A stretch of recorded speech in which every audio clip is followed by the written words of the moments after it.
Good morning to everyone. My name is Donovan Howden. I am the policy manager with APAS, the Agricultural Producers Association of Saskatchewan. And I'd like to welcome you all to the information session and the update from the Canadian Federation of Agriculture that we've organized this morning regarding the consultations on the next policy framework. So just a few organizational notes, I guess. So we have organized this as a webinar. I think everybody's fairly used to Zoom by now. Of course, your meeting controls are at the bottom of the screen. As a webinar, to speak, you actually have to raise your hand. So if you raise your hand, us in the office can unmute you and you can speak and ask a question. But we would still encourage folks to use the Q&A functions at the bottom of the screen. So there's a chat function and a Q&A if you hover your mouse at the bottom of the screen. And there are just a few buttons right from the most important button, which is the mute button if you're stuck on, if you're unmuted. And I just be sure to encourage everyone just to check your screen once in a while and just make sure that you're on mute unless you want to be speaking. So just I guess in terms of this morning's presentation, probably just get underway here. I have from the office about just 4 slides, just providing a little bit of context for the next policy framework and some of the issues that the context that we're working with. Then we're going to introduce the new APAS Task Force, the NPF Task Force that was, I guess, publicly announced this morning. So we'll introduce the members that are on the task force. And then we're lucky to have Scott Ross from the Assistant Executive Director and Director of Farm Policy with the Canadian Federation of Agriculture, who's going to give us an overview of some of the key issues and discussions that they're involved in Ottawa to kind of help provide, kind of give a little bit of an orientation to everyone about the next policy framework and to give a little bit of a context on our work that we have ahead. So it's NPF background, the next policy framework, their negotiations and consultations are underway, and it's really a major policy issue facing Canadian agriculture right now. Of course, agriculture is somewhat unique in that it is a shared federal provincial jurisdictions. Programs are set out in 5-year agreements. So every 5 years, we kind of go through this process of expiration and renewal, negotiation between federal and provincial governments, and of course, consultations with all the different stakeholders, so producer groups, commodity associations. So it is a fairly significant a process that we go through every 5 years, and we're just starting it now because the current framework, the Canadian Agricultural Partnership, which was launched in 2018, is set to expire in 2023. So everyone is starting to plan and beginning to discuss this next policy framework. So this fall, we're expecting the federal and provincial governments, or I guess the federal provincial agriculture ministers, when they meet, I believe in November, we're expecting them to release or announce a statement of shared priorities. And, from that statement, negotiations will begin between federal and provincial governments. And a year from now, so either in the summer or the fall of 2022, we would expect the all provinces and the federal government to sign a multilateral agreement. And then following that multilateral agreement, their bilateral negotiations between each province and the federal government will begin. And those are for, provincial specific programs that are cost shared between the 2 levels of government. The bilateral negotiations, they usually expected to progress fairly quickly, and even from the summer of 2022, they'll probably conclude by the spring of 2023, when the next policy framework programs need to be in place to replace the Canadian Agricultural Partnership in April of 2023. So just a little bit more background information. So I have here the policy frameworks by the number. So the current Canadian Agricultural Partnership, it's got, two elements, the business risk management programs and the non-business risk management programs. So across Canada, they're saying that under the Canadian Agricultural Partnership, the cost share business risk management program, so that would be AgriStability, AgriInvest, AgriRecovery, and AgriInsurance, costs about $1.6 billion annually, I guess 1.6 billion annual payments on average. As well, there's cost shared non-business risk management strategic initiatives that are available in provinces across Canada. And there's a total of $2 billion in federal and provincial funding provided through those programs for the entire agreement. In Saskatchewan, there's $388 million in federal and provincial governments funding those programs. So in Saskatchewan, that would include our non-BRM programs, would include programs or funding for research, trade market development, environmental farm plan, farm ranch water infrastructure. And as well, the Canadian Agricultural Partnership also has a federal-only non-BRM strategic initiative stream, which is $1 billion for the agreement. So that's $3 billion in total non-business risk management programs and about $1.6 billion annually in business risk management expenditures. So then I just have a note here about the kind of the evolution of the policy agreements in Canada. I think, really does show the importance of having a strong producer voice in these consultations and negotiations. The first agreement took effect in 2003 and was called the Agricultural Policy Framework, which is the APF. And I believe, I could stand to be corrected, but that was CASE, the Canadian Agricultural Income Stabilization Program. I believe NISA was funded through that framework. And that was the first multilateral agricultural policy framework, which really provided for, national, more stable agricultural programs for Canada. And then 2008 is when we started to see the Growing Forward programs. So that's when was kind of the inception of our current business risk management programs of AgriStability, AgriInvest. And then in 2013 was Growing Forward 2, and that's when we saw, lots of significant cuts to the business risk management programs, the AgriStability margin. There's reductions in AgriStability margin coverage and lower cut for AgriInvest government contributions as well, and a redirection of priorities. So they said, okay, for this framework is not going to focus so much on business risk management, but more on investments to make the sector more competitive.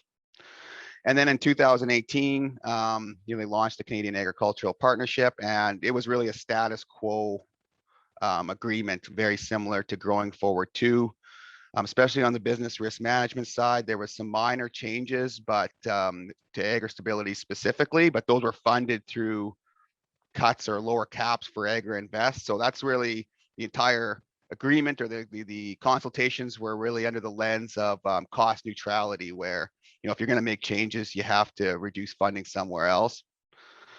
And then following the launch of the Canadian Agricultural Partnership in 2018, there's a lot of concern and dissatisfaction with the business risk management programs, and the fact that there wasn't any changes or enhancements made, because that's when we saw beginning of some significant trade wars, trade restrictions, very significant weather events happening in Canadian agriculture. And associated, that really translated into some fairly significant farm income decline. So there was a lot of concerted effort on trying to get some changes on the business risk management program. So they actually launched a review, and that process kind of continued out for the Canadian Agricultural Partnership, and it didn't really come to any conclusive results. So that's kind of the context on what we're working as. That there's a lot of more emphasis on the business risk management side of the programs for these negotiations. So, given this, recognizing this context, in July this year, the APAS board approved the creation of a NPF, Next Policy Framework Task Force, and it was just publicly announced in a press release this morning. So I have the members listed there. It's a 6-member task force. The chair is Bill Probilski, who's our vice president. Scott Owens, Norm Hall, Brent Friedman, Trevor Green, Devin Walker. And the the task force will gather input from our policy committees, consult members and other experts and partners, organizations, develop recommendations, respond to proposals and initiatives.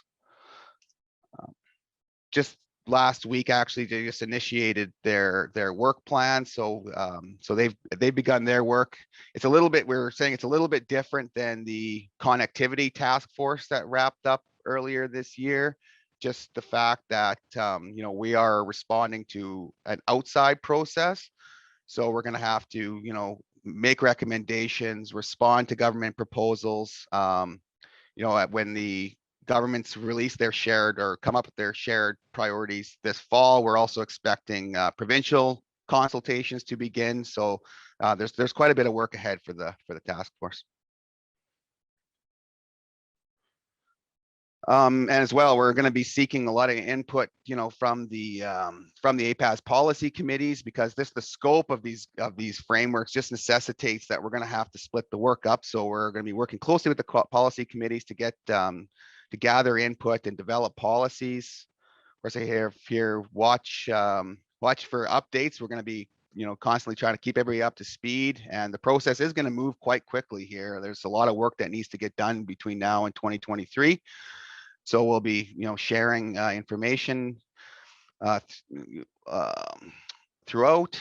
And again, even throughout this entire process, we're really fortunate to be working with a very important partnership with the Canadian Federation of Agriculture. They're probably the most preeminent producer voice in these discussions. And, they have their own internal process that we're working in. And we thought it would be really great to actually to have to offer an orientation session to the APAS reps and our partners, to have the CFA to kind of provide us their thoughts, because they're very involved in the process. And we're lucky to have Scott Ross, who's the Assistant Executive Director and Director of Farm Policy, share some of his insights with us this morning to add additional context. And I'll just say, if anybody has, yes? No, go ahead. Go ahead, continue. Okay, I was just going to say, if anybody has any questions on any of the background information I have, can either raise the hand function or just type your question into the dialog box at any time, and then we'll address it in due course. So without further ado, Scott, if you're able to pull your material up. Sounds good. Let's see. It's telling me you need to stop sharing for me to share. Okay, there we go.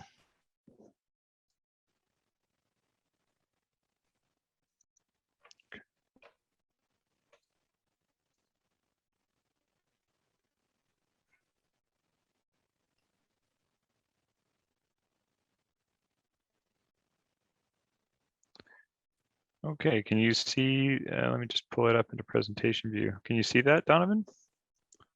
Yeah. Yep, okay, great. So yeah, I think that was a really great introduction. So thank you. I think that covered a lot of the sort of structural stuff that I wasn't really going to get into. So that's a great sort of cue to kick things off. So I'm Scott Ross. I'm the Assistant Executive Director at CFA and was formerly our Director of BRM and Farm Policy. And so this has been an issue. I think my third go around of a policy framework consultation at this point. And we have a process, as Donovan alluded to, that kickstarted last year. And I'll touch on that briefly, followed by a few insights into some of the initial recommendations we've made, and give you some sense of, more than anything, a bit more of what we're talking about right now as a committee at CFA, which is a lot of focus on business risk management and where we go next on that. I'll pause at a couple of points for Q&A just to give everyone a chance to ask any questions they might have, but I will try to keep an eye on the chat and everything and respond if I'm able to as I move through it. So when we look at the next policy framework, we started our process last July. with an eye to just getting started, getting a group together of producers and staff from our member associations across the country, to start looking at what we need to get organized around for the next policy framework. And I'll be honest, that first fall, summer into fall, we spent a lot of time talking about agri-stability, as I think many people did at that point, looking at the proposals that were on the table, engaging with ministers on that front, and trying more than anything to see some improvements made to BRM, which, as Donovan referenced, had been fairly status quo since the cuts in 2013. We were really pleased to ultimately see the reference margin limit removed, and hope that there is continued discussion around bumping the agri-stability coverage rate back up, or up to 80% rather, the compensation rate. So that's something that's on the table that the federal government's committed to, and it was referenced throughout the election as well as something that remained on the table if they could get the necessary buy-in from provinces. But we have ultimately found that we can't seem to get that sort of majority of provinces across the country that's required to trigger that change to agri-stability as it currently stands. So since January of this year, though, we changed gears and started looking at what is coming up at this ministerial meeting in November, where ministers typically agree to this high-level statement on directional guidance for the next policy framework. And so we went sort of back to basics and looked at, what are the priorities of the last framework? What do people see that they like there, and what's missing? And started to formulate some recommendations to the government that were really just about where to put attention writ large, not specific programming details or anything like that, but more to say, here are some areas that warrant more attention, maybe a different tact, not so much getting down into the nitty-gritty and the details, which is where we are moving now. As you can see in the last bullet on this slide, is we are really getting into the more specific programming discussions, and part of that is business risk management. While you'll see a few of our initial recommendations touch on risk management, we really recognize that we need to spend some time on this issue. We're at a unique moment following that protracted discussion amongst ministers around improvements to the program to really figure out where we go from here. I think there was a pretty clear signal sent in those discussions that the long-standing ask of pretty much all of industry at this point to return the program to 85% trigger is not getting attention at the FBT table, and isn't likely to moving forward either. And it required for us, as you'll see, a bit of a deep dive into what are our real priorities given that political reality, and what can we do with that. But without any further delay, I'll get into a few of our high-level initial recommendations, and then I'll give a pause for any comments, questions. Recognizing again that you won't see a lot of BRM right at the outset here, but that's because that's what we'll be talking about moving forward. One of the key takeaways we really found, and it's not referenced on the slide here, but was I think a message that ran through a lot of our discussions was, don't throw out what's good with the policy framework. Is there are some areas that need improvement, certainly, but there's a lot of good policy around market development, around research, such as the research clusters, that needs to be maintained. And so in many respects, there's a sense of we need to do more. And you'll see that front and center as our key objective is increasing the investment in the agriculture policy framework. And what I think is unique this time around is it's not simply to reflect inflation, which is certainly something we've been asking for some time, or growth in this sector, but to respond to the fact that farmers are increasingly being asked to provide a whole host of public goods as part of the sector's sort of policy agenda. And that's largely in the environmental area, although I think when you look at social and health-based outcomes as well, we're just seeing an increasing responsibility across a whole bunch of different areas being downloaded onto farmers without any corresponding or commensurate investment in the policy framework. And so that is, I think, first and foremost, the priority that was identified. If farmers are going to be asked to be providing all of this, there needs to be some recognition in the policy framework of that. But beyond that, I think, to my point earlier, this is really a process of where we need to prioritize and spend a bit more energy. But largely, I think we didn't hear a lot of criticism of the areas the policy framework was focused on to date. In terms of principles, a couple of the issues that really came forward, and this breakdown you're seeing is typically how they've structured the statements in the past that the ministers agree to. And so we are kind of building our feedback to respond to what we see coming in November, where they lay out objectives, principles, and results for the framework, coupled with a list of what the key priorities are from a policy perspective. One of the issues we saw this go around was some issues with equitable access. Certain commodities weren't able to access certain programs, and that really varied province to province. In particular, we saw that there wasn't a lot of accessibility for non-edible agriculture in certain parts of the country for a lot of the programs. And I think from our perspective as CFA, we see this framework needs to be accessible to all. All farmers need to be equitably treated in terms of accessing the programs that are available to them, recognizing that, you know, every commodity and region has different priorities and we need to be flexible to that. Another big issue that we came up against, and this really does touch on BRM quite specifically, is we need to approach the issue of trade risk in a different way. Not only in that we are now seeing trade risk impacting farmers a lot through market closures, geopolitical issues, rising subsidies in the United States, for example, but when we're actually talking about BRM programs themselves, what we find often is anything that can be viewed as potentially clouding the picture for Canada from a trade risk standpoint is almost immediately that conversation is shut off, and we are, as a result, sort of limited in what we can really explore on the business risk management side. And we completely agree that trade risk needs to be very carefully considered in all of this, but we would like to see more dialogue and less sort of immediate closure of concepts before we have a chance to look at them, because one of the things we have really heard is there needs to be a bit more flexibility and regional adaptability to some of these programs that are often one size fits all and don't necessarily work for the entirety of the sector. And the last piece here is we need to better understand program objectives and ensure that we have a common understanding of what the goal of a program is, how it's performing, and ensuring that there's some transparency in reporting there. And I'd point to that specifically around AgriInvest, I think, is a program that we hear a lot about on this front, where there's not an exact clear sense of what that program should be doing, whether it's accomplishing it, or a good way of measuring that it's doing that. And it came up time and again during the pandemic in particular, when there were calls for government support, and the funds sitting in AgriInvest were highlighted as a reason why additional support wasn't needed, although at the same time we weren't getting a lot of transparency on where those funds were sitting in one commodity or region versus another. So that's part of what was behind that.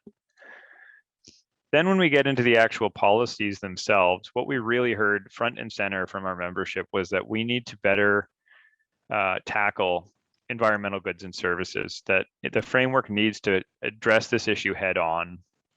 And what we've seen is that there, like, a clear recognition that, yes, the government is doing a lot of work in on-farm climate solutions in all these spaces through Environment and Climate Change Canada.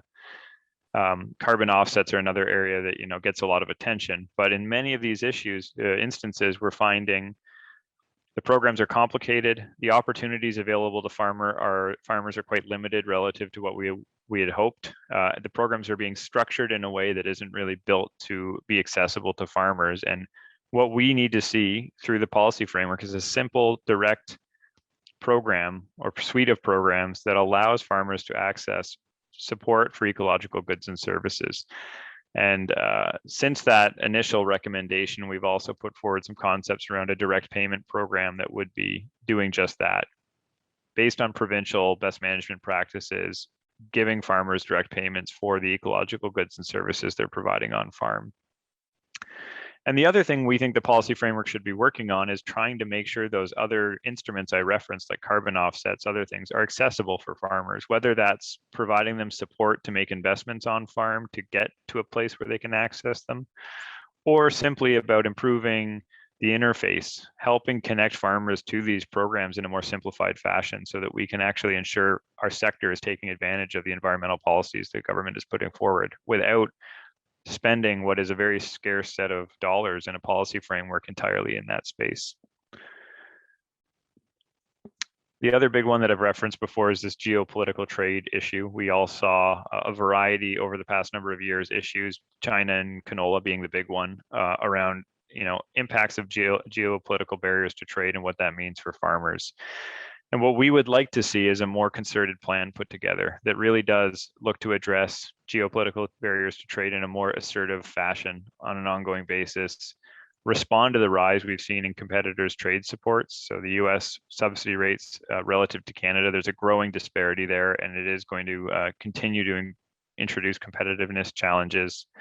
And then last, really ensuring that we're responding to it through a structured framework. What we've seen with market closures and these issues arise is that there's not really a clear sense of how Canada can and will respond to them, and farmers are often left in the lead, like in the midst of this, what are often geopolitical battles that we have no direct relationship to.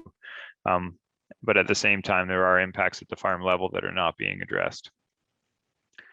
I mentioned this again previously, but when we talk about risk management, ensuring that there is more flexibility and clear triggers that are not just suited to responding to the risks of the past, but also addressing what we're seeing as more imminent and emergent issues around supply chain disruptions, which really came to light during COVID, but also just the realities of climate change. And one of the things I point to here is AgriRecovery, where we do see a challenge often in getting to a place where there's a clear sense that support is coming. There's often, as many in the West experienced this year, a lag between the call for AgriRecovery funding and then the time where it becomes clear what that might actually look like in practice. And there is some policy in that program that even suggests that repeat instances of the same kind of disaster are not eligible for AgriRecovery. But until we can mitigate those risks, it doesn't make much sense to say, well, drought in Western Canada, you had one a couple of years ago, and therefore you can't access AgriRecovery funds 2 years later for the same kind of event. So needing to really take a look at some of those programs more closely.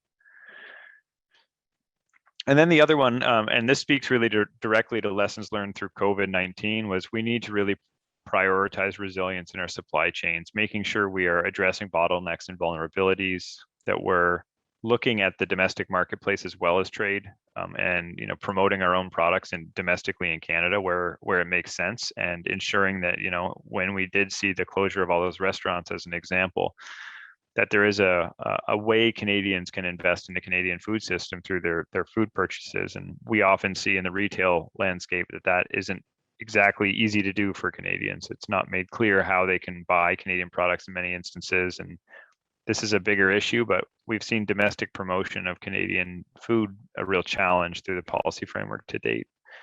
And that again speaks to this issue of market development at home.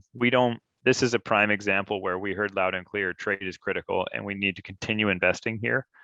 But there is an opportunity domestically for us to also put forward some support that is currently sort of not being captured under the policy framework. And the final one is on public trust. I think there's a bit of a sense that we've talked a lot about this issue, and it's been hard to really capture what's happening on the ground as a result of investments in public trust through the existing policy framework. And so what our members really identified were there was 3 specific objectives we should be looking at with public trust support. The first is really community public engagement, that grassroots, support for grassroots initiatives that really interface farmers with the general public and give us an opportunity for that sort of dialogue that is so critical to promoting awareness of our industry, helping people understand what Canadian agriculture is, and building that, back that bridge that we've seen sort of evaporate over time as people get more and more distance from the farm in many parts of Canada. The second is really directly looking at our regulatory system and making sure that we are building trust in it with Canadians, that we are communicating the merits of why we approve the products we do approve, why our regulatory system is science-based, and championing that and ensuring that we're making that clear that there is a scientific rationale for the things that are going on in this sector, which often we see not being made very evident and not a lot of support coming from government on. And the third one is really looking at things like the national, something called the National Agri-Food Sustainability Index we're working on, which is trying to find a way to better differentiate Canadian agri-food products in the international marketplace based on the fact that we have a really great sustainability story to tell, and investing in spaces that will help us communicate that reality to buyers internationally, both governments and in the market itself. So maybe I'll pause there and open it up for questions. And after that, I'll jump into a deeper dive on BRM in particular, where I'll give you a bit of a sense of, you know, some of the longstanding issues we've heard about from our members and where we kind of find ourselves currently on this. I think it will help set up a good discussion on that front. Scott, there's a question here from Sean that what sort of measures could be included in BRM specific to trade interruption? I know you had a slide following his question, but I don't know if you want to speak to that or not. Yeah, it's an issue where I think this falls into the camp of the stuff we'd like to be talking about moving forward here. Is we've heard some ideas around how to respond to trade interruption. One of the issues I think that came to light, and I'm not going to say we have an answer as to what exactly the program response should look like, but is this notion that when times are good, programs aren't responding and aren't paying out a lot of money, and then when times go bad, we don't necessarily see a commensurate sort of investment to respond to that. And what I mean to say, I think, is we often see cuts to BRM programs made when the market's doing really well. For example, in 2013, I think a lot of the rationale for that was, oh, governments are seeing huge liabilities coming because of where margins are at right now. Well, let's cut the programs, and then when the need is there, we can then, after that initial hit, we can talk about restoring some support. Well, we'd like to see sort of, if you're going to take that tack, there's two sides to that coin, and there needs to be a sense of maybe we can look at building a base of capital for those times where suddenly a market interruption issue happens, that we can have support made available. So something that builds a bit more of a sense of we're putting some coffers away for these kind of instances to respond. What that looks like on the ground is it's going to be a tough one to answer, because for a variety of reasons, it's not simple to respond to sort of these kinds of trade issues due to trade compliance rules, and also due to like how easy it is to assess what the hurt is across the country and where it is. It sort of reminds me when the discussion when the Chinese market closed to Canadian canola, and we did some calculations on how low the price would have to go before a farm triggered a AgriRecovery payment.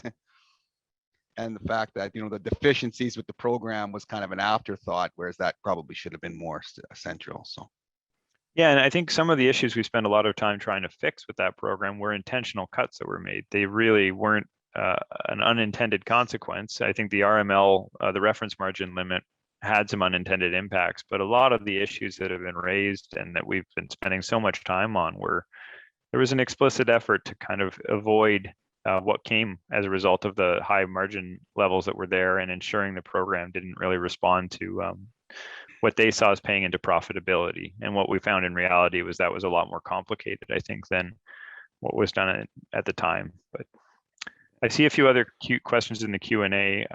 Donovan, I don't know if you had another one you wanted to reference, but I can speak to those otherwise. Yeah, please go ahead, Scott. Yeah, I see a question from Trevor about refocusing public trust on buy local, buy Canadian. And that's exactly what we mean with the domestic promotion campaign, is some money being made available to this. Like where we have seen the federal government spend in this area is through the Canadian food policy, which is a really challenging space, to be honest, in that it's not quite clear what that even is in practice. There's a council that Mary, our president, sits on, and a lot of diverse stakeholders involved. But it's not exactly built to respond to sort of where industry sees opportunity. It's much more nebulous than that and hard to pin down. And so we would have welcomed an avenue to really drive support on that front during the COVID pandemic. And it wasn't easy to do because there wasn't a program really well built for that in the policy framework. So that's exactly the kind of program we're looking at. I then see a question from Christy about carbon capture. And this is an ongoing discussion we've had, is when this almost bleeds outside of the policy framework into the carbon offsets discussion. But like ideally what we would like to see is investment made looking at better measuring carbon sequestration on farm and using that as a basis for offsets and other programs of that type. So right now what the government is sort of doing is creating they've identified no-till as accomplishing this sort of carbon sequestration. And, you know, we can get into discussions around additionality and all these other complicated topics that come up there, but it really does apply a bit of a one size fits all to something that is a very evolving technology, evolving management system, and means different things across the country.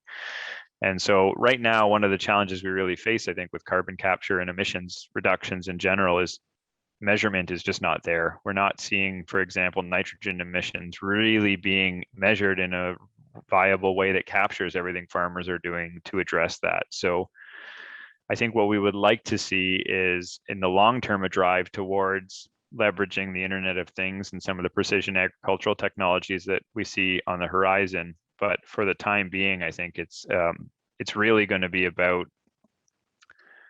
trying to add more nuance into the understanding of best management practices, and that's where that Fed-Prov dynamic is so critical, is ensuring the provinces have a direct involvement in this and that they are responding to what they see in their province rather than one federal system that might wash out a lot of the regional variation that's so critical. So it's not an easy issue. It's going to be something I think we're dealing with for decades, to be honest, but it's certainly something we're looking at quite a bit at CFA.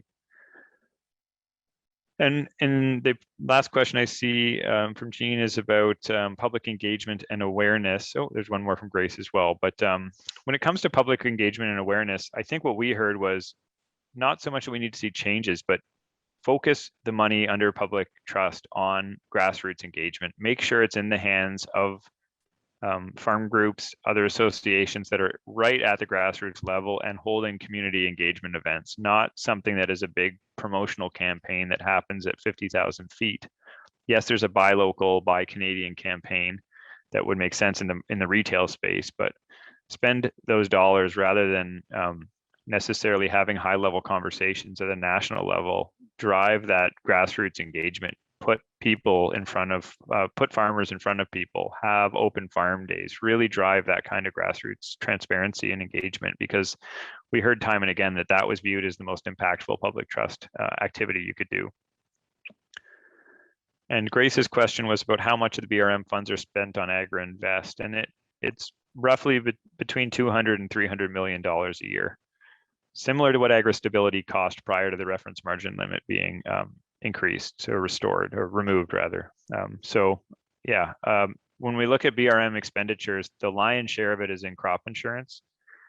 On an annual basis, it's over $1 billion of it is spent on premium support for crop insurance. And then there's a roughly $500 million or so that's split between AgriInvest and AgriStability over the past few years.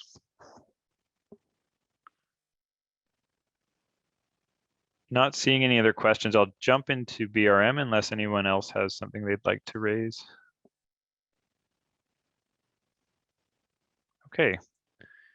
So what we went through at CFA and is a bit of we took a step back and looked at what our concerns have been over the past decade on BRM. What is it that we've really been, farmers have been challenged by in this space?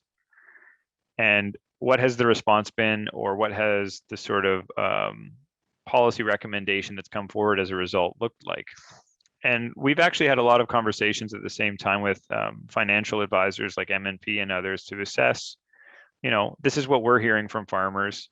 Let's hear from the advisory services that in particular for AgriStability are so intimately involved in that program to what they're seeing happen as well, and look at that whole picture and discuss sort of where we need to go next.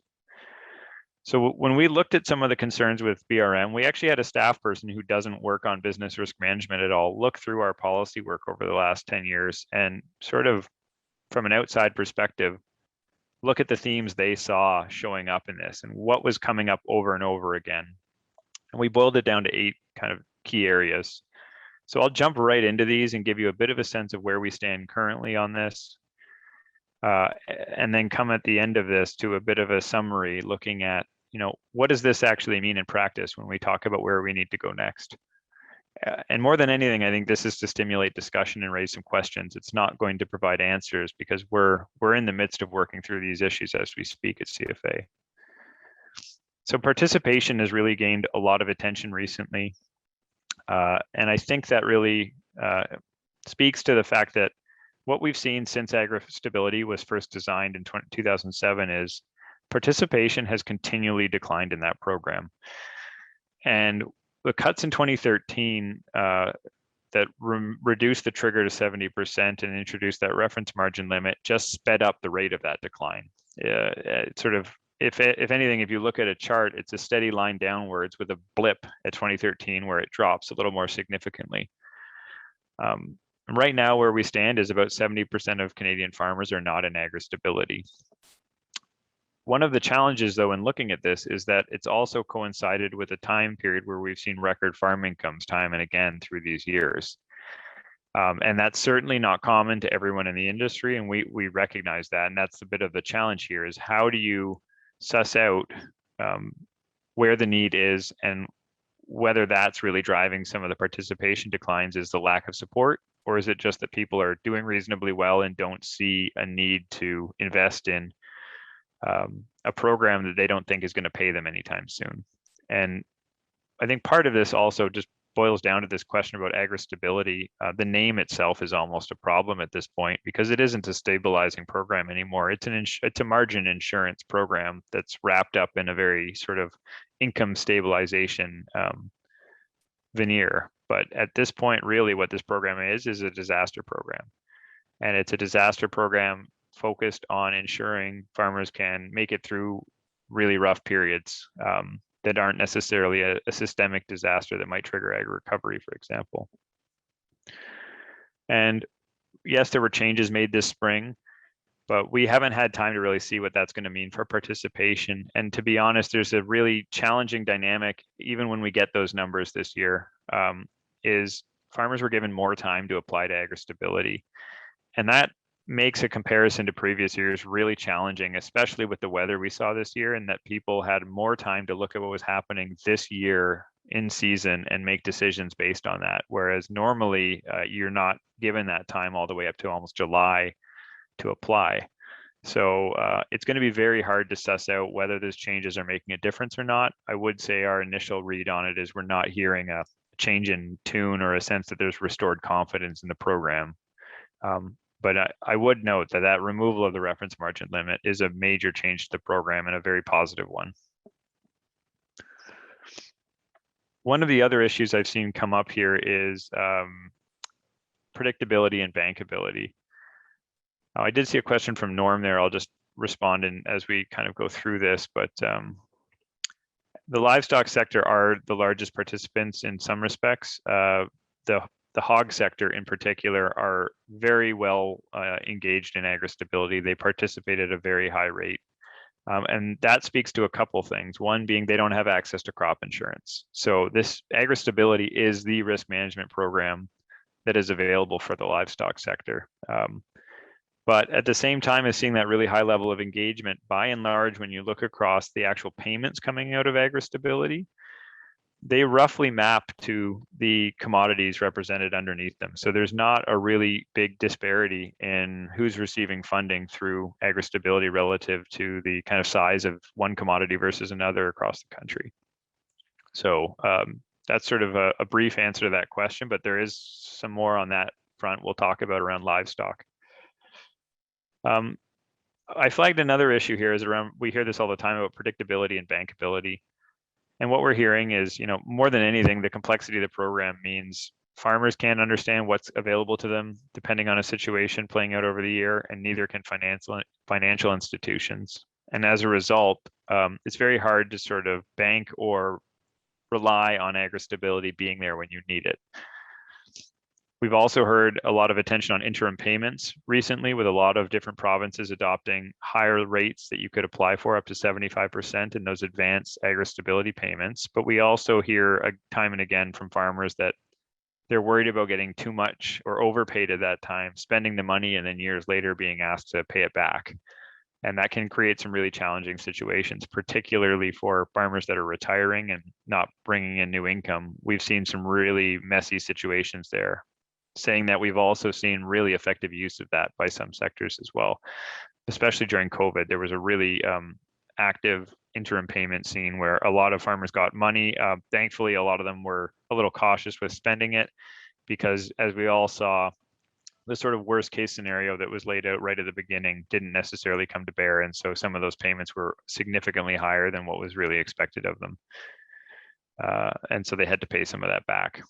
One of the things we've heard though from financial advisors, and we see this with MNP's Ag Risk Management Projector, is they can really map out what the program would do in different situations, or what a whole host of different programs, including GARs and private sector insurance, can do. So their point is very much that it is possible to predict what AgriStability is going to do based on the situation your farm finds itself in.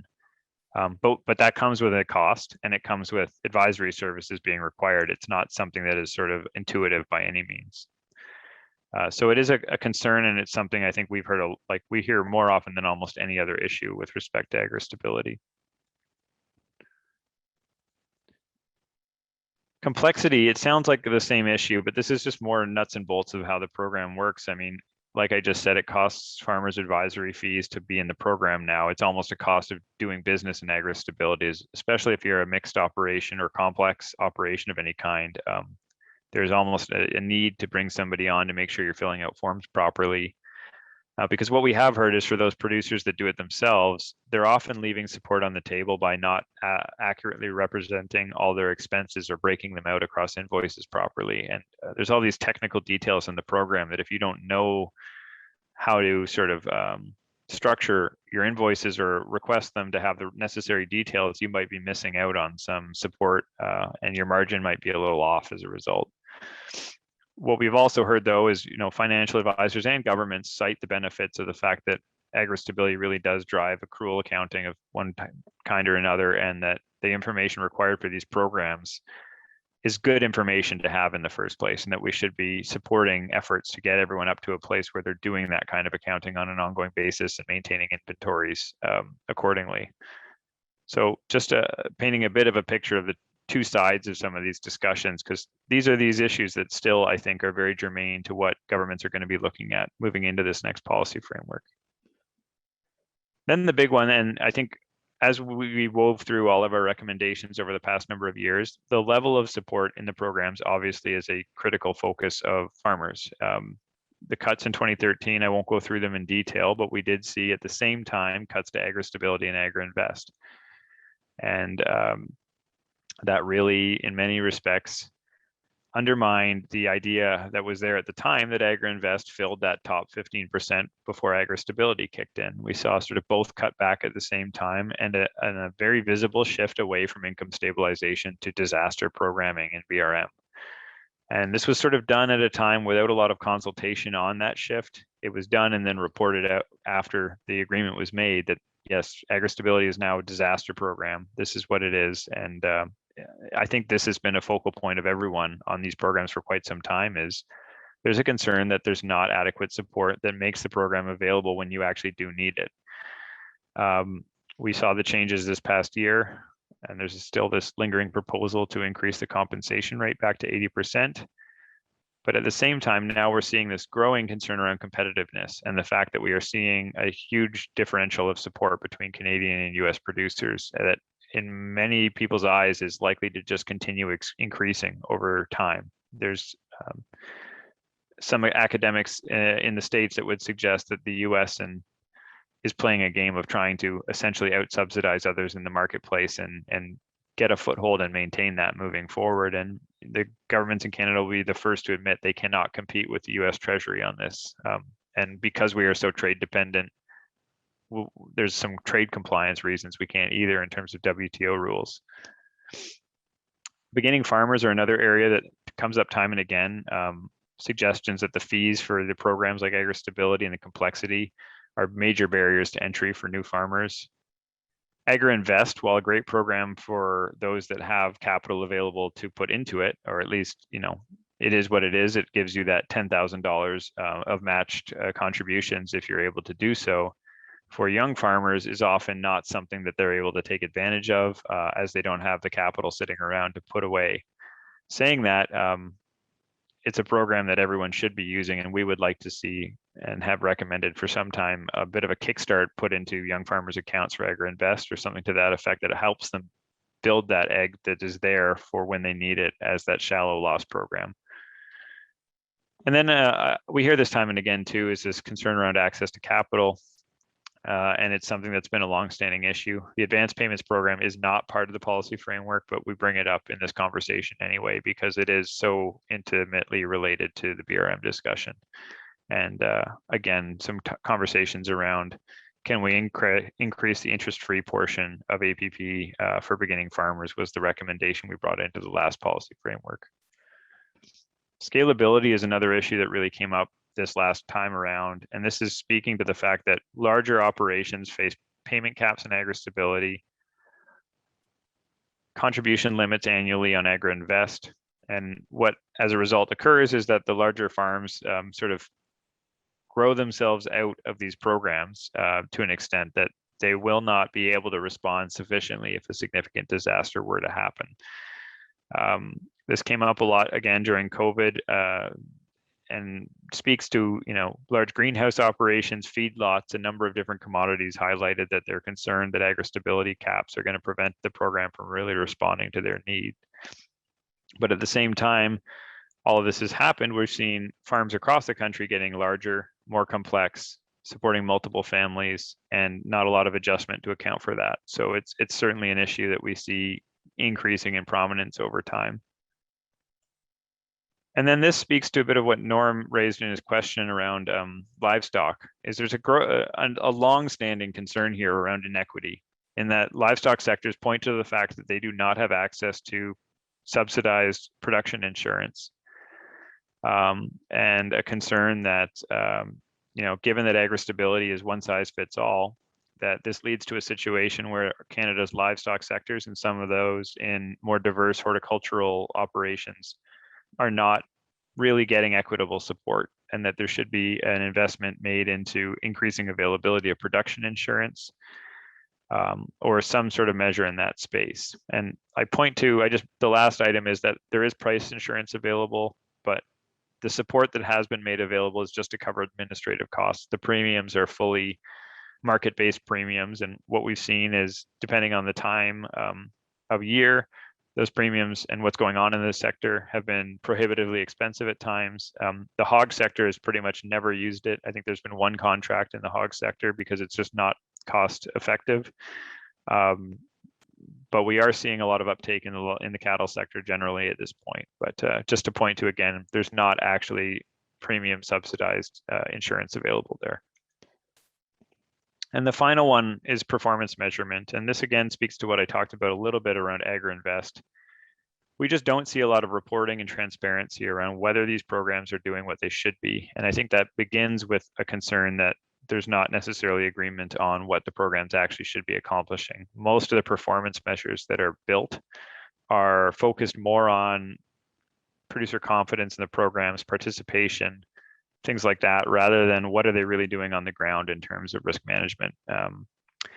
And without a lot of availability to data, it's very hard for farm groups to have informed discussion and debate on changes that work for everybody.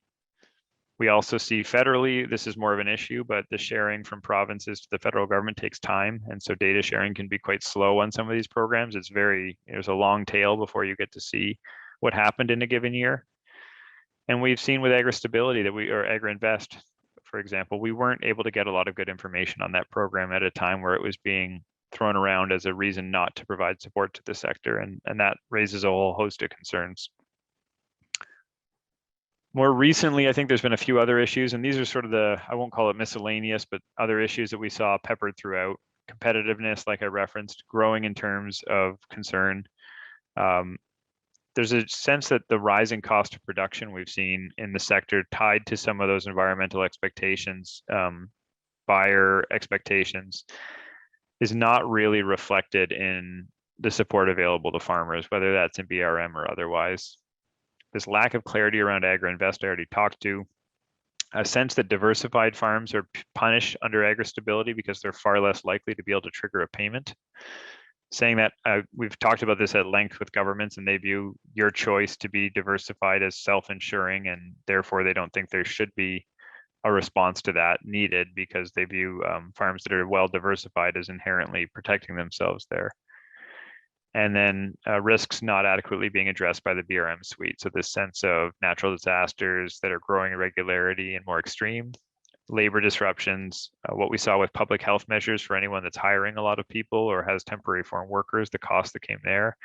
And then the impacts of those processing plant closures we saw, particularly in the livestock sector, that we don't really have programs well suited to address these things. And AgriRecovery is, when it comes in, is often can be quite effective, but it's not measured very well in terms of what it's accomplishing. And there's often a gray period for quite some time about whether support's going to be made available and who gets that support. So what we did was a bit of a mapping exercise at that point, looking at, okay, here are the concerns we have. Here is a bit of what we've talked about in terms of program improvements. And what we see very clearly is the level of support is the most common sort of area that is reflected in what we're asking for. There's a very visible sense that we're asking for more support in BRM, which I don't think is a surprise. Participation and predictability are the other two that really come up time and again. And given that participation is a bit of a symptom rather than an issue with the program itself, what we see here is really a clear sense that level of support and predictability are the two big issues that we're hearing come up. And I think that's largely around AgriRecovery and AgriStability. Time and again, we hear people like crop insurance. And if anything, it's, as you see, broadening crop insurance is the ask that seems to resonate with the most issues that we've raised here. So this is really just for sort of reference and to illustrate a point that, crop insurance, production insurance is something that, if we can expand its utility to more farmers, has a lot of merit and really addresses a lot of the issues we hear raised, but that there is this long-standing issue with the level of support and the predictability of these programs that is a real focal point for a lot of our members. Right now, I'll wrap it up here, but I see a question, but I'll just get through this and leave it to the end and we can open it up there, is that this is what is being looked at currently by the FPT. They have a number of RFPs out that are being research projects that are underway actually at this point, looking at margin-based insurance, both forward and backward looking. So looking at your forward pricing, futures pricing as one basis, the other looking at your historical margins, which to me just sounds like AgriStability repackaged, but part of that discussion also was looking at topping up your coverage as producers paid. So what will it cost? What's the feasibility? Is there a market for producer paid top ups on top of an insurance program or a basic disaster program? A longer term discussion I think that's underway here is there's also a look at just having a catastrophic risk program, maybe not AgriRecovery, but something that is there when the bottom really falls out, and otherwise self-directed risk management, more like AgriInvest, but with, let's say, a set of eligible risk management products you could buy. The problem with that is, yes, in Western Canada, there's GARS, Just Ag Solutions, a few other sort of options, but across most of the country and in many commodities, there just aren't options to buy or multi-peril sort of risk tools available. So we're a ways away from being at a place where you could really leave it in the hands of private sector instruments. And also I think a need for some caution in looking at that, because you look at the states where private insurance has a foothold in their system, and there's a massive amount of capital pulled out by the insurance industry that doesn't go to farmers. And I think we need to be very cautious of that if we move into a place where we're relying more heavily on private sector tools. And so this leaves some key questions that I think I would leave with you as something to think about as you work through this issue is, where should support be targeted? When we ask for 85% on AgriStability, that would mean more payments to more farmers. What is on the table now by the federal government is the compensation rate going up, which means more payment, larger payments to those that trigger a payment. So those in need get a larger payment, not more farmers getting payments more frequently. And I think it's an important distinction that we need clarity on in terms of where we stand on what's important. The other is, I think, given the predictability issues and complexity challenges, what does risk management education present as an opportunity, and how do we prioritize it if need be? What does that look like in practice? Because we've seen a lot of efforts at online calculators, other things, and in reality, not a lot of value at the end of the day there. And again, I think this raises this big question we hear time and again right now that we need to come to terms with is AgriStability fundamentally broken, that we need to rebuild it? Or is there just a focus on addressing some of the more administrative issues and focusing on the fact that what we're asking for is more support. I think if it's about level of support, you can create a new program from the ground up, but it's not going to resolve that unless there's more money available to it. So clarity of what we're trying to accomplish on agri-stability. And the final one, I think, and this is something I just like to raise, and I welcome thoughts on this, is what do we do with AgriInvest? It's not measurable. Governments don't like it because of that, and that it doesn't really have a clear objective. We hear a really mixed bag of responses from farmers as to what they're using those dollars for. Governments typically don't like hearing that it's being kept as a retirement account, but in many respects, we do hear about that as a use quite often. And it's been on the chopping block repeatedly as a result of the fact that I think it's an easy, low-hanging fruit in terms of where to cut if a cut is needed. And so do we need to do something to reinvigorate this program?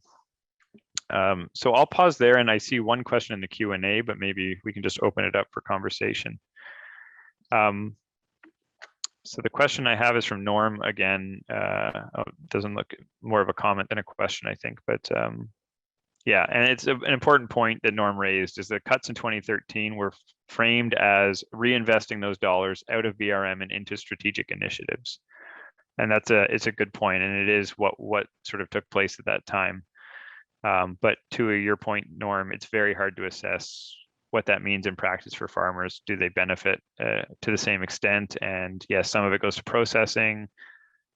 It's very hard to look at the policy framework across Canada and actually measure what's happening, because it splits the two provincial federal governments, and also is just, there's a lot of different programming going on in this space. So it is very hard to really look at that question, that issue, and come to terms with, was that ultimately a net benefit to the sector, or are we worse off as a result?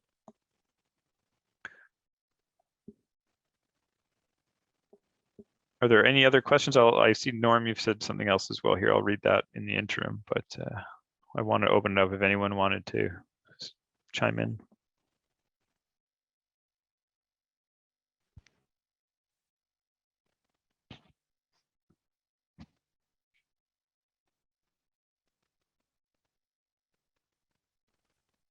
The last comment from Norm, I'd welcome. If I don't know if you're able to speak to it, Norm, but I'd just like to hear a bit more about what you're thinking there. I don't fully understand the comment.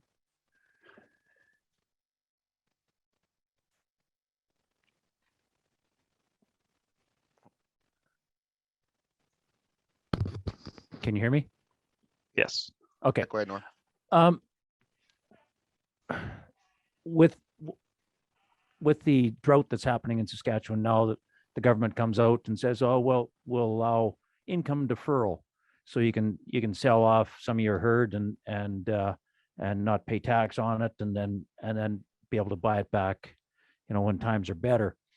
And I know we talked about this around the table when I was at CFA, but I know CRA doesn't want this to happen. They don't even want grain deferral anymore.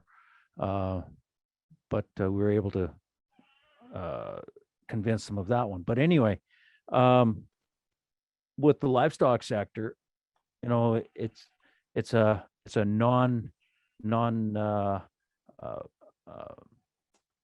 funding issue for the government. If they would allow livestock deferral all the time as a risk management tool, then producers could, when prices are good, or when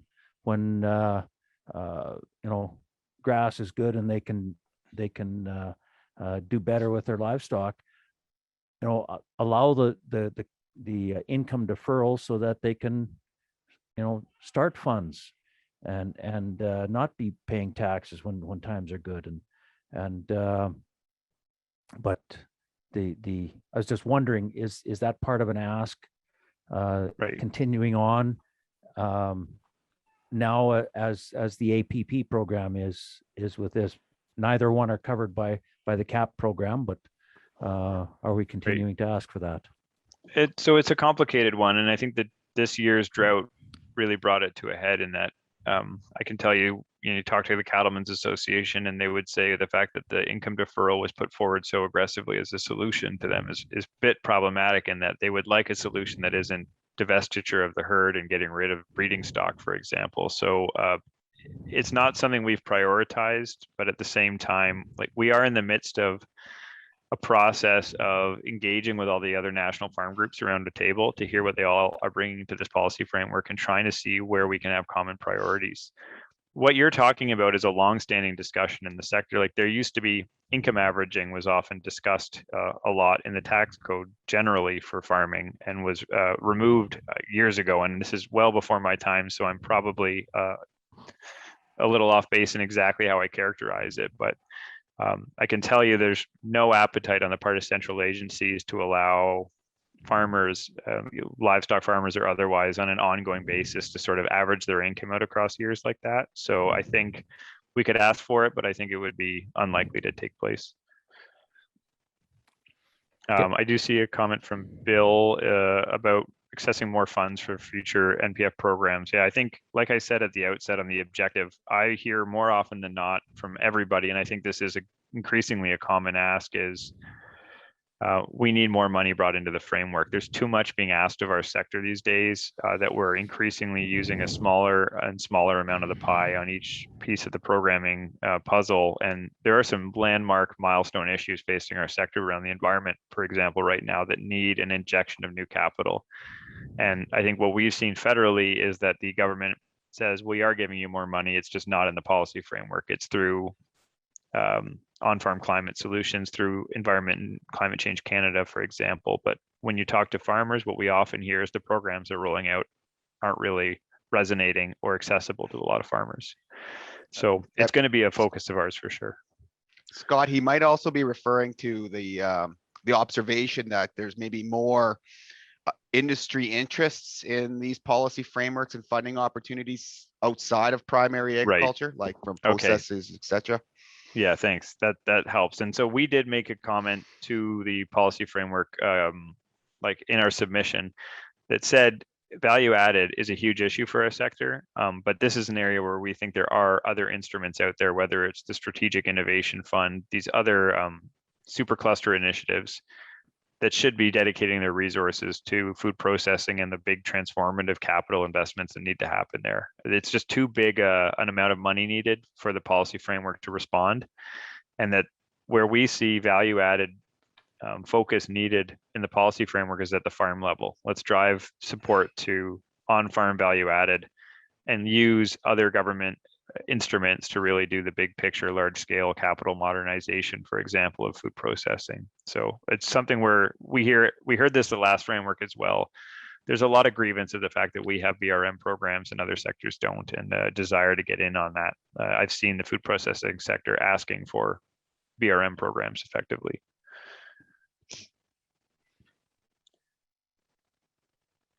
Just and yes, on Scott's question around AgriInvest, if you can get access to the capital to put it into AgriInvest and you have the allowable net sales to qualify, you can do that. You can put it in, take it right back out. I'd say generally, I'm not a financial advisor, but we often encourage people to put it in and take it out and put it somewhere else, because politically it creates a challenge with it sitting in AgriInvest accounts, and they aren't exactly large interest-bearing accounts to maintain either. So it isn't utilized as much as it probably could be. Anecdotally, we wonder if younger producers are the more likely to take it out as soon as it's put back in. So, and those ones might be more at risk when there are disaster events, and the government's pointing at the amount that's sitting in AgriInvest accounts. It actually isn't sitting in the accounts that people that are at the greatest risk but there is always a lack of transparency, but who's got the money and what are their demographics and all that stuff. So we would love that kind of demographic information on AgriInvest. We just never, I don't even think it exists. I don't think that is out there, but at the same time, we're even struggling to get sort of how much money is in one commodity versus another, for example. Would welcome that kind of insight, though. It would be very instructive. I see a question from Trevor about tax deferrals on AgriInvest. We have identified historically this issue that, asking people to take out the government funds first is a barrier to people using those monies in years where they're going to be taxed otherwise, and have asked that they look at ways to remove that taxation issue. Some of it being allow you to access any of the funds on producer funds first. So AgriInvest is supposed to be accomplishing two objectives: a rainy day fund for shallow losses, the first kind of money you access, and secondly, proactive risk mitigation investments. And what we've highlighted is if you want to accomplish that second one, you really need to remove the tax disincentive that's there, because that's where you're not going to see people using it for that purpose. And they do look at the measurements of that program and see that people often pull out agri-stability money without using their AgriInvest funds. And it's a growing point of concern, I think, the government's raised with us.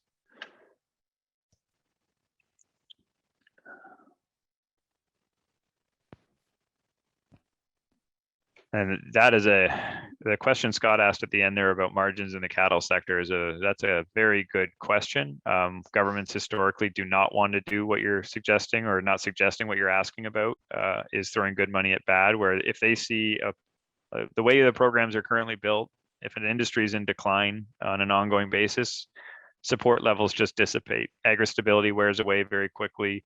Your premiums go through the roof if it's a cropping sector or for livestock on the price side. You just see risk management support evaporating. I think where governments would be keen to invest in that is strategic investments, though, to try to see, is there something structurally that can be done to help invigorate that industry? And is this something that is a reflection of something we can fix, or is it just a terminal decline? And I think that's always a tricky one to answer. But in risk management programs, I don't think governments are keen to really keep on a sector that they see in ongoing decline.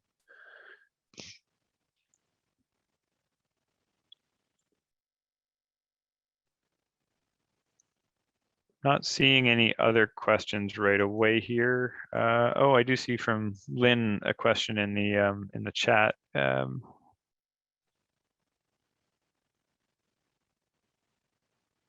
Yeah, and that's a very good question. I think when we talk about ecological investments, for example, grants versus accelerated depreciation, we've seen a willingness from this government to look at accelerated capital cost for environmental investments. And I think it's something we need to really look at closely. They've done a lot actually in that space in moving up accelerated capital cost allowance in a few different areas.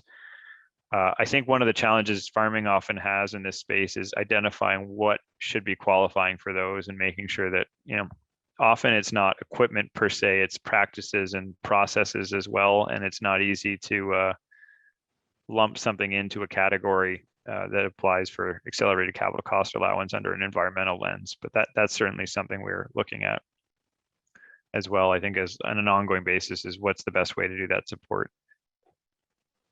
We have not landed on ecological goods and services like a one size fits all. This is how the money should flow, because it's complicated by commodities, it's complicated by regions.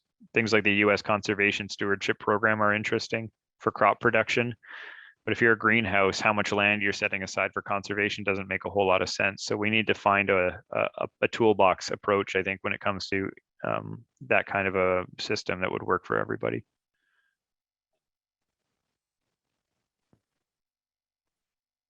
And Norm, is your hand up purposefully, intentionally? It's a vestige or a legacy hand. Yeah. Okay. Yeah. Brent's asking about AgriInvest. It is predictable for cost. That's not a question. Yeah, it's got a high uptake rate, so everyone's in the program by and large, and they kind of know what it could cost them in a given year. I think for them, it's about objectives and measurability. They can't tell anyone what's being done with the money, and they can't point to the fact that it's responding to need necessarily. I think one of the concerns with it is yes, there's a $10,000 cap, but it's not really predicated on who's in the most need gets the most funding, for example. And I think on AgriInvest, it's one of those areas that I raise the question a lot, and I have yet to hear a really clear sense of where we go, because farmers like it. And I think at the FPT table, provinces stand up for it for that reason. It's not a big cost, it's predictable. So I don't think it's going to evaporate anytime soon. But it is that if you're looking at money and where to reprofile it, I think it's always an area that's worth talking about, because it is hard to say it's accomplishing very clear objectives at a high level. Scott, just quickly, when Grace asked that question initially, I checked Statistics Canada on payments to producers.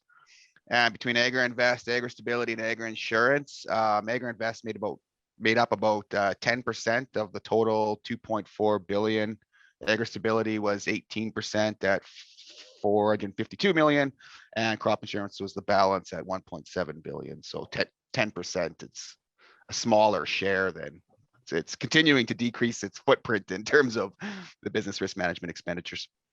For sure. And with the RML being restored or removed rather, AgriStability has taken on a bit bigger profile. Like the estimate is $100 million a year, roughly $95 million a year in additional spending on that. Whether that is accurate or not, we'll see over time. But it's crop insurance that's really changed. When I started at CFA, it was under $1 billion a year, and now it's at 1.7.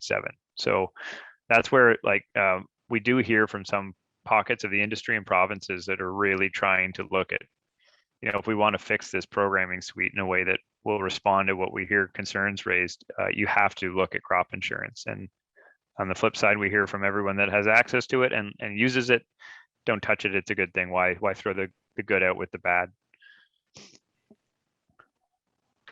I just see a comment here. Scott Owens turning his sights on the Packers. So more of a point than a question. It's something we've raised. I sit on, we've been involved with a lot of talk about the grocery code of conduct, and it's painted as a grocery code of conduct, but there's a lot of discussion around who in the supply chain should be part of that conversation and should be effectively, like we highlighted lack of transparency in pricing as a major concern for the livestock sector is something that's pertinent to that discussion. Is you look at the US, and I'm thinking more in the hog sector, but you can, as a producer, you can see the sort of prices that are occurring up the value chain or down the value chain rather, and gives you some sense of what's happening and a bit more leverage than is available in Canada. There's very little transparency in our pricing environment, and it's a huge issue. Consolidation is right at the core of that whole conversation. Whether Packers are part of it or not is to be seen. They haven't really been actively part of it to date, but that process is just kicking off. And in the Grains Act review, we've been doing a lot of talking about market transparency and access to information, contract fairness and transparency. So although these things may not be part of the agreements, they are related in that they are strategic initiatives that governments can undertake to improve the position of producers in the marketplace, perhaps. Yep. No, it's a good point for sure. I think there's a lot of attention on that issue that wasn't there previously, and we're kind of looking for insights from those that are affected by it as to sort of the direction to take, because commercial agreements are such a sensitive subject when you start talking about them from a policy perspective. It's something certainly that we're hearing a lot more about these days. And then I see one other question about inflation on government funding. I think what we would like to see is some sort of indexing to inflation moving forward. But saying that, we've identified the need for a jump right now in terms of like catching up with 20 years of that not being the case and more.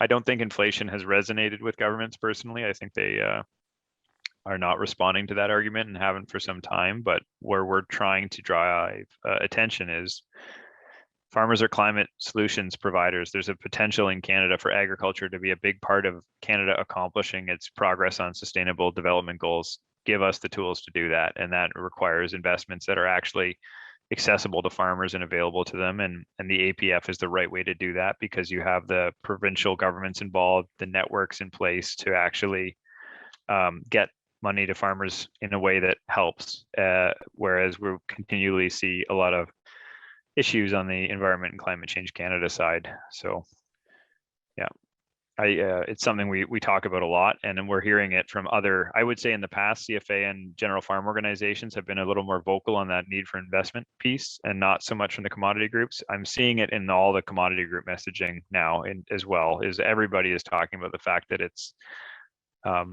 basically ridiculous that we've gone this long with the same pool of funding, where we're always asked to trade dollars off from one program to the other if we want to do something new. And the status quo is becoming, I think, increasingly untenable to a lot of the sector.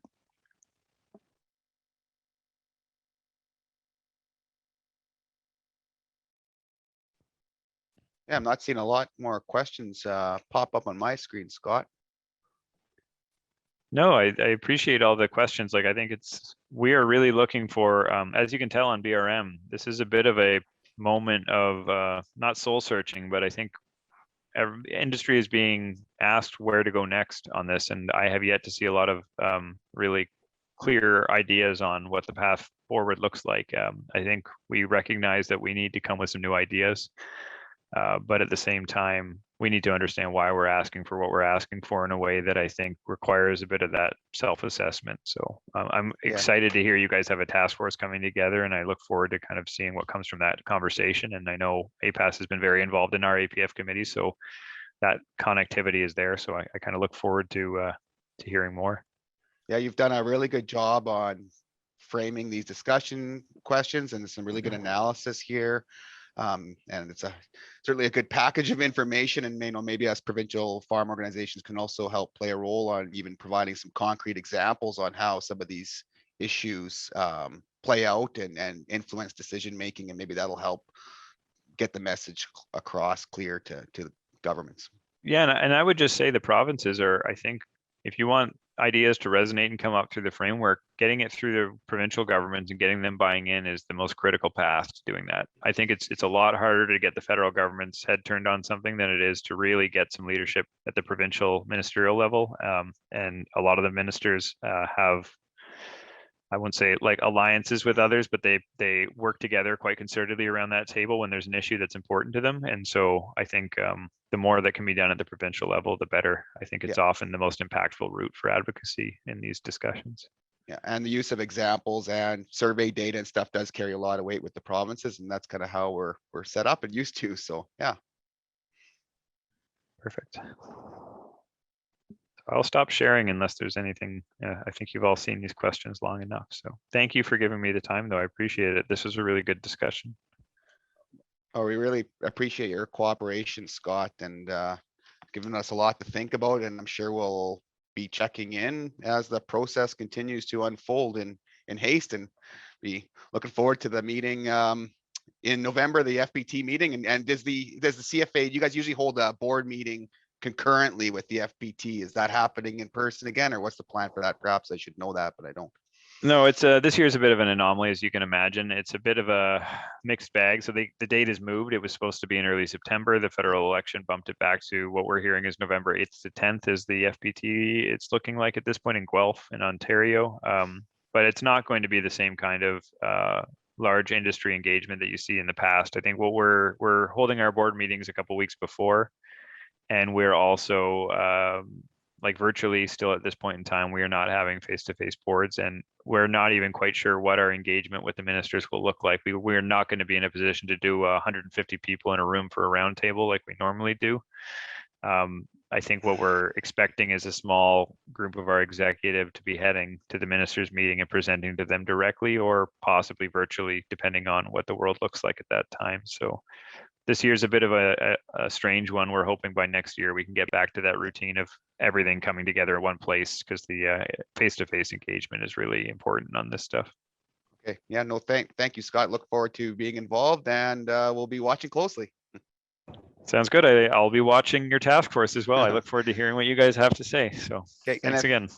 And if any one of the APAS or other participants ever want to talk about any of these issues, get in touch with us at the office. We'll be sending out information about the task force and sending updates as much as we can on this issue.